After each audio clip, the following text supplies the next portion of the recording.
आप देख रहे हैं स्वराज एक्सप्रेस। मैं हूं आपके साथ बुशरा और सबसे पहले बड़ी खबर की बात कर रहे हैं। दिल्ली से बड़ी खबर मिल रही है। एमपी छत्तीसगढ़ से चुनाव जीते सांसदों का इस्तीफा दिया गया है। नरेंद्र सिंह तोमर का इस्तीफा, अरुण साव और रीति पाठक का इस्तीफा, राकेश सिंह ने भी सांसदी छोड़ दी है, गोमती साई ने भी इस्तीफा दिया है। बीजेपी के कुल ऐसे 10 सांसद हैं जिन्होंने इस्तीफा दिया है।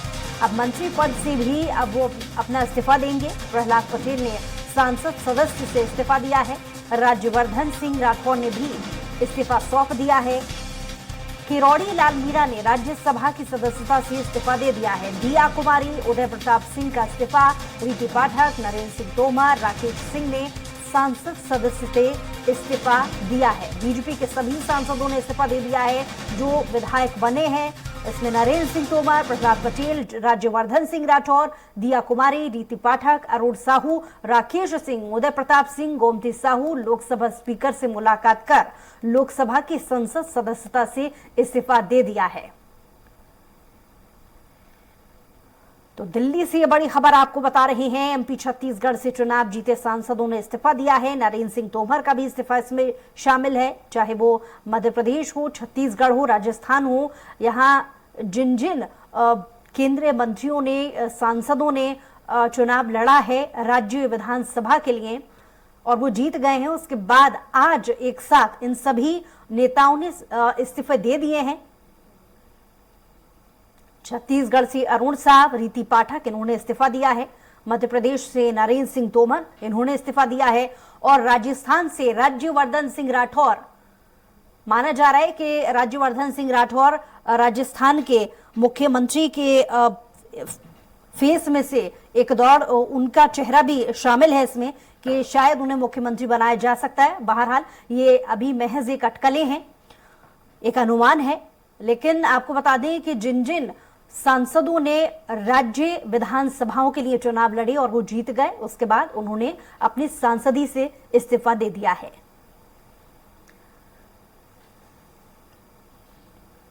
और इसी पर ज्यादा जानकारी के साथ स्वराज संवाददाता कुमार संदीप हमारे साथ जुड़ गए हैं। संदीप, मध्य प्रदेश में भी ऐसे बहुत सारे सांसद हैं जिन्होंने इस्तीफा दिया है। क्या कुछ अटकलें और कयास इनके इस्तीफे के बाद से लगाए जाने लगे हैं? जी बिल्कुल, देखिए बुशरा, मध्य प्रदेश की अगर बात की जाए तो 7 सांसदों को जो केंद्रीय नेतृत्व है, जो टॉप लीडरशिप है बीजेपी की, उसने मैदान में उतारा था। उनमें से 5 सांसद जो है वो चुनकर आए हैं, विधायक चुनकर आए हैं।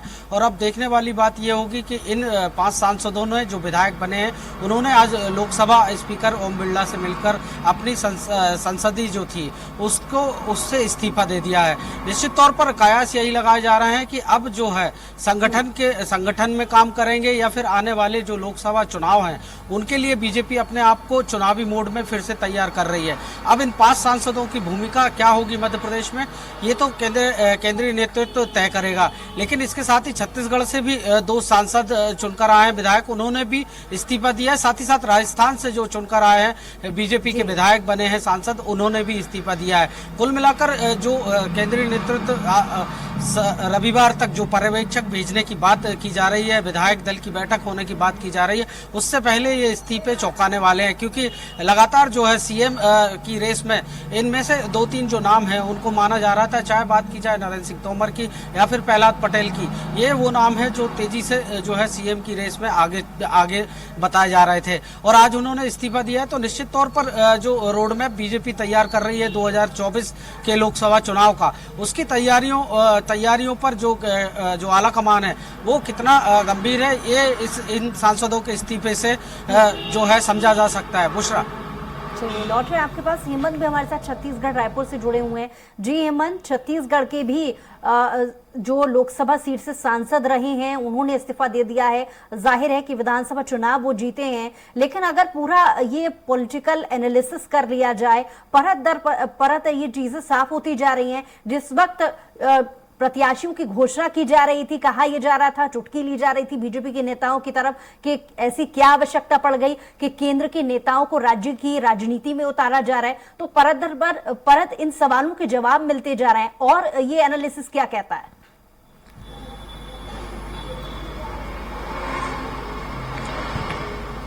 हाँ, देखिए छत्तीसगढ़ विधानसभा के चुनाव में बीजेपी ने 4 सांसदों को टिकट दिया था।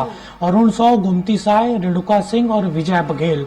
इन चारों में विजय बघेल पाटन से चुनाव हार गए थे मुख्यमंत्री भूपेश बघेल के खिलाफ। और उसके बाद जो 3 अन्य सांसद हैं, अरुण साव, गोमती साय, रेणुका सिंह, तीनों ने विधानसभा चुनाव जीता है। अरुण साव लोरमी से विधानसभा सीट से चुनाव जीत कर आए, गोमती साय पत्थलगांव से चुनाव जीती और रेणुका सिंह ने भरतपुर सोनहट सीट से जीत दर्ज की थी। इन तीनों, चूंकि परंपरा है, नियम है कि जो वर्तमान सांसद रहते हैं, अगर उन्होंने किसी भी तरीके का चुनाव लड़ा, विधानसभा चुनाव उन्होंने लड़ा और जीत दर्ज की, तो उन्होंने उनको सांसदीय। मैं चाहूंगी, मैं लौट रही हूँ आपके पास। हमारे साथ संदीप लगातार जुड़े हुए हैं और वो और भी कुछ लोगों से बातचीत करना चाह रहे हैं। जी संदीप, कौन लोग आपके पास में मौजूद हैं और क्या बातचीत आपकी अभी तक हो पाई है इस संदर्भ में? जी बिल्कुल, देखिए बुशरा, अगर बीजेपी की बात की जाए तो संगठन ही बीजेपी का सर्वोपरि माना जाता है। अब इन सांसदों की जो भूमिका है वो विधायक के तौर पर क्या होने वाली है, क्या मंत्रिमंडल में शामिल होंगे या फिर जो 2024 का लोकसभा चुनाव होने वाला है उसकी तैयारी के लिए इन्हें भेजा गया। हमारे साथ जो बीजेपी के मीडिया पैनलिस्ट भी हैं, राकेश शर्मा जी, उनसे जान लेते हैं इन सांसदों ने इस्तीफा दिया है किस तरह देखती है बीजेपी और क्या इनको लेकर जो है कयास लगाया जा रहा है, कितना असर जो है अब 2024 पर इनका पड़ेगा? देखिए, मध्य प्रदेश में भारतीय जनता पार्टी की आज ऐतिहासिक जीत हुई है। तो ये जो हमारे केंद्रीय नेतृत्व के आदेश पे जो हमारे नेता यहाँ मध्य प्रदेश में आए थे और यहाँ मध्य प्रदेश में चुनाव लड़ा, उनका बड़ा योगदान है। आज आप ये बात फिर सिद्ध हो गई कि भारतीय जनता पार्टी में जो नेतृत्व है, जो पार्टी है, वो सर्वोच्च है। व्यक्ति कोई मायने नहीं रखता। आप देखिए कि केंद्र में नरेंद्र सिंह तोमर जी हों, चाहे प्रहलाद पटेल जी हों, माननीय कैलाश विजयवर्गीय, ये सब बड़ी बड़ी जिम्मेदारियां संभाल रहे थे। और जैसे ही नेतृत्व ने कहा कि आपको मध्य प्रदेश में विधानसभा का चुनाव लड़ना है, वो सब तुरंत मध्य प्रदेश में आ गए और चुनाव लड़ा। आज केंद्रीय लोकसभा से के पद से, सांसद के पद से उन लोगों ने इस्तीफा दिया, मध्य प्रदेश में विधायक बने हैं। इसलिए मुझे लगता है कि मध्य प्रदेश में पार्टी नेतृत्व इससे और मजबूत होगा। लगातार अब आने वाले 3-4 महीने के बाद लोकसभा का चुनाव है, तो पूरा पार्टी इन सांसदों की इस्तीफे से एक और चीज निकल कर आ रही है। क्या इन जो क्षेत्र है, जो इस्तीफे आज 5 हुए हैं सांसदों के मध्य प्रदेश में, क्या उपचुनाव भी होंगे क्या? देखिए, मुझे लगता है कि शायद अब 6 महीने के अंदर चुनाव करवाना पड़ता है, पर मुझे लगता है अब तो लोकसभा के चुनाव आ ही गए, तो उपचुनाव की तो मुझे नहीं लगता कि अब कोई आवश्यकता पड़ेगी। विधायक के रूप में वो चुन के आएंगे। बीजेपी किसी नए चेहरों को भी अगर उपचुनाव होता है तो उन पर दांव खेल सकते। देखिए, अब नया जब लोकसभा का चुनाव होगा, उसके बाद हमारा पार्लियामेंट बोर्ड और हमारा केंद्रीय नेतृत्व तय करेगा कि लोकसभा का उम्मीदवार किसको बनाना है। मुझे लगता है कि नेतृत्व जो निर्णय करता है बहुत ठीक और सही निर्णय करता है। और देश में आज मोदी जी की लहर है, पार्टी जिसको उम्मीदवार बनाएगी वो विजय होगा। एक आखिरी सवाल, 5 सांसदों में कई कद्दावर केंद्रीय मंत्रिमंडल में भी शामिल हैं, चाहे बात की जाए नरेंद्र सिंह तोमर की, प्रहलाद पटेल की, सीएम की रेस में ये शामिल है बताया जा रहा है। देखिए, मध्य प्रदेश हो या देश, पार्टी नेतृत्व जिस कार्यकर्ता के बारे में जो निर्णय करता है उसका अनुपालन और पालन वो करता है।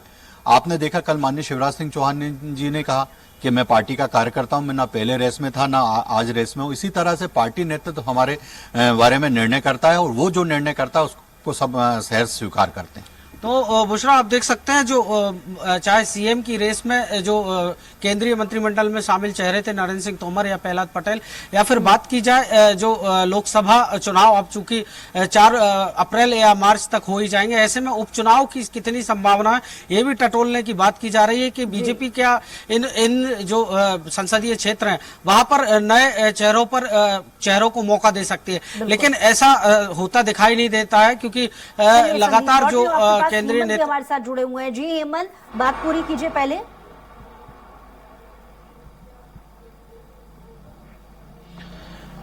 हाँ, देखिए, जिन समीकरणों की बात हो रही है इन सांसदों के बारे में, और 4 में से 3 सांसद जीत कर आए हैं, और जो तीनों सांसद हैं उनके बारे में एक महत्वपूर्ण सूचना यह है कि तीनों के तीनों सीएम फेस के रेस में चल रहे हैं। अरुण साव की बात करें, गोमती साय की बात करें, और चाहे रेणुका सिंह की बात करें। रेणुका सिंह तो वर्तमान में केंद्रीय मंत्री भी हैं, लेकिन इन 3 में से 2 सांसदों ने अब इस्तीफा दिया है। जो जानकारी आई है उसके मुताबिक अरुण साव दिल्ली में है, दिल्ली के पार्लियामेंट सेशन में वो शामिल होने गए थे।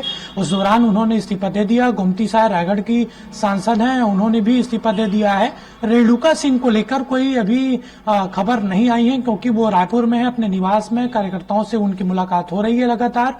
उन्होंने अभी इस्तीफा नहीं दिया है। लेकिन अगर सीएम फेस की रेस में इन नामों को शामिल है, अगर उनको सीएम नहीं बनाया जाता है तो हो सकता है कि मंत्रिमंडल में इन तमाम जो सांसद हैं उनको जगह दी जाए, जो जिन्होंने विधानसभा चुनाव जीतकर आया है। तो अभी फिर सभी समीकरणों को लेकर चर्चा की जा रही है। पार्टी आलाकमान सभी चीजों को देख रहा है कि इनकी भूमिका विधायक के तौर पर ही रहेगी या उनको मंत्रिमंडल में शामिल किया जाए।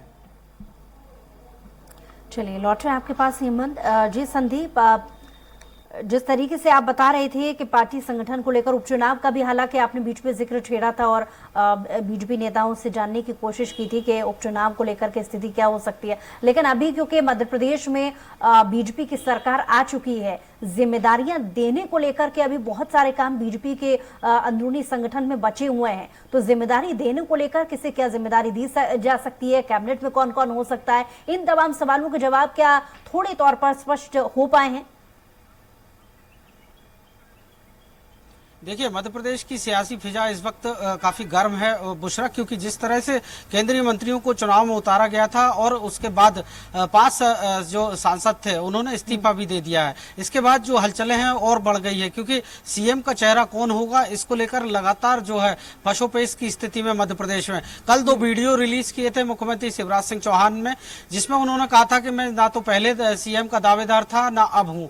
इसके बाद कैलाश विजयवर्गीय भी सक्रिय है। इसके अलावा अगर बात की जाए तो कैलाश विजयवर्गीय इसे मोदी मैजिक बता चुके हैं। साथ ही साथ प्रहलाद पटेल ने भी यही लाइन दोहराई कि मोदी का मैजिक है। लेकिन जो संगठन की सफलता का श्रेय जो है वो बीडी शर्मा जो प्रदेश अध्यक्ष हैं वो संगठन को देते हुए नजर आए। और मुख्यमंत्री शिवराज सिंह चौहान ने खुद ही कह दिया कि जो तैयारियां हैं वो अब लोकसभा को लेकर की जा रही हैं। 2 ऐसे वीडियो सामने आए थे।